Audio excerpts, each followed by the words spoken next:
అక్క, మీరు అకస్మాత్తుగా ఇక్కడికి ఏమైంది? ఏమీ కాలేదురా. మీ అందరినీ కలవాలని అనిపించింది. మనసు ఏడుస్తోంది, అందుకే వచ్చేసాను. అందరూ బాగున్నారా? ఇన్నేళ్ల తర్వాత అకస్మాత్తుగా ఏమైంది? మీ మనసు మా కోసం ఎందుకు ఏడుస్తోంది? మీరు మమ్మల్ని ఎప్పుడూ మనుషుల్లా భావించలేదు.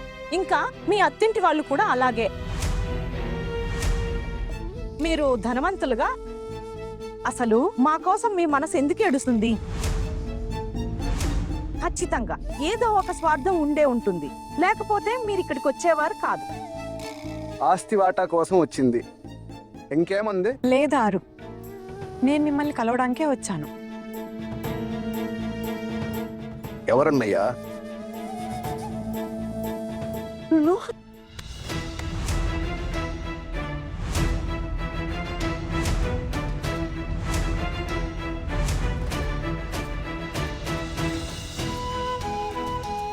అమ్మా,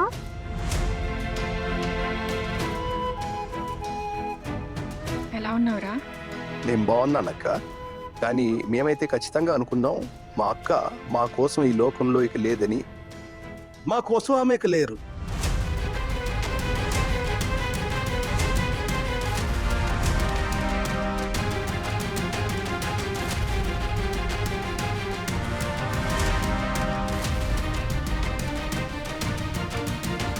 మీరు ఇలా అంటున్నారేంటి? ఈమె మీ సొంత అక్క. పెళ్లి చేసి అత్తగారింటికి పంపించేశారు. కానీ ఎప్పుడైనా అక్కడ ఆమె ఎలా ఉందో తెలుసుకోవడానికి ప్రయత్నించారా? తెలిసినా కూడా మీరు తరని మీతో పాటు ఇక్కడికి తీసుకొచ్చారా? లేదు కదా.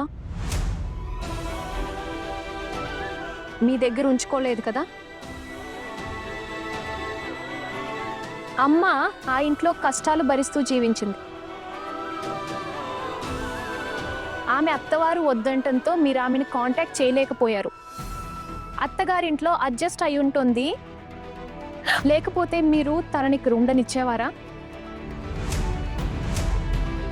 ఈరోజు అమ్మ స్వయంగా మిమ్మల్ని కలవడానికి వస్తే మీరిలా ఎందుకు మాట్లాడుతున్నారు? ఈమె మీ సొంత అక్క. ఇంకా మేమందరం ఇక్కడికి తినడానికో లేదా ఉండడానికో రాలేదు. మేము మిమ్మల్ని కలవటానికే వచ్చాము, మిమ్మల్ని చూడ్డానికి వచ్చాము. మేమీమె కోడళ్ళం.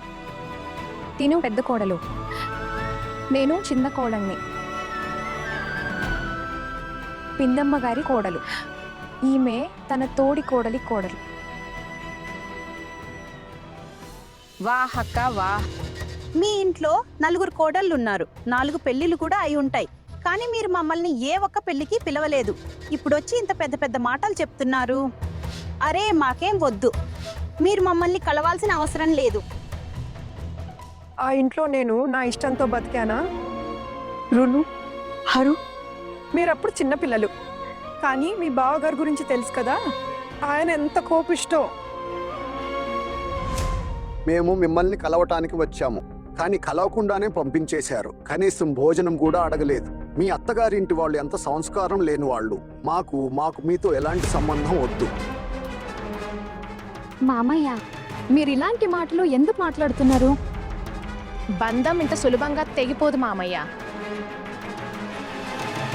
అమ్మ ఈరోజు ఆస్తిలో వాటాడడానికి రాకపోయి ఉండొచ్చు, కానీ ఈ ఆస్తిలో తనకి కూడా అంతే హక్కు ఉంటుంది కదా.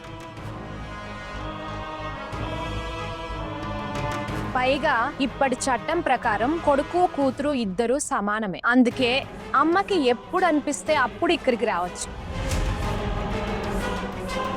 తన హక్కు ఇది.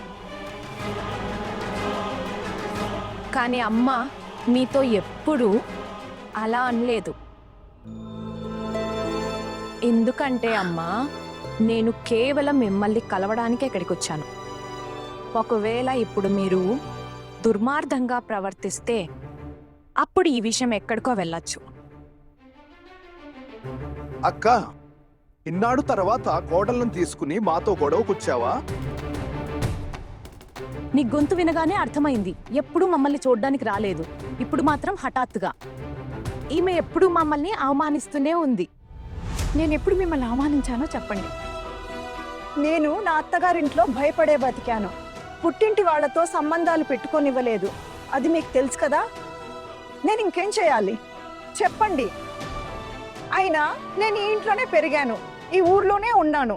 మీతో నాకు ఎన్నో జ్ఞాపకాలున్నాయి. మరి ఇవన్నీ నేను ఎలా మర్చిపోతాను? నాకు కూడా వయసు అయిపోయింది. ఆ దేవుడు ఎప్పుడు నన్ను పిలుస్తాడో తెలీదు. అమ్మా, అందుకే చివరిసారిగా మిమ్మల్ని ఒకసారి కలుద్దామని అనుకున్నాను. కానీ నేను రావడం వల్ల మీకు ఇబ్బంది కలిగితే నేను వెళ్ళిపోతాను. అమ్మా, అస్సలు లేదు. మీరు ఈరోజు ఎక్కడికి వెళ్ళరు. మేము కూడా ఇక్కడి నుంచి ఎక్కడికి వెళ్ళము. మీరు ఏంటి పెద్దవారమ్మా, మీకు హక్కు ఉంది. మీకెంత సమయం కావాలంటే అంత సమయం ఇక్కడ గడపవచ్చు. ఒకవేళ వీళ్ళు మిమ్మల్ని ఇక్కడ ఉండనివ్వకపోతే అప్పుడు మీరు వెళ్తారమ్మా. ఇది మీకు తగదు. నేరుగా వేలితో రాకపోతే అప్పుడు వేరిని వంచాల్సిందే. ఏం కావాలి మీకు? అమ్మ అప్పుడప్పుడు ఇలా వచ్చి మిమ్మల్ని కలవాలనా, లేక ఇక్కడే వచ్చి ఉండిపోవాలనా?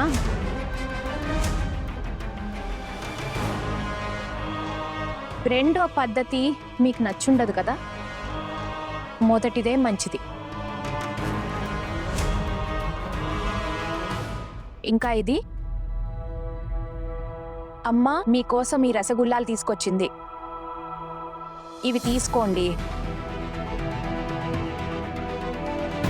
ఇప్పుడు దీన్ని తిరిగి ఇచ్చేసి దయచేసి అమ్మను మళ్ళీ అవమానించకండి. పదండమ్మా, మేం వెళ్తాం.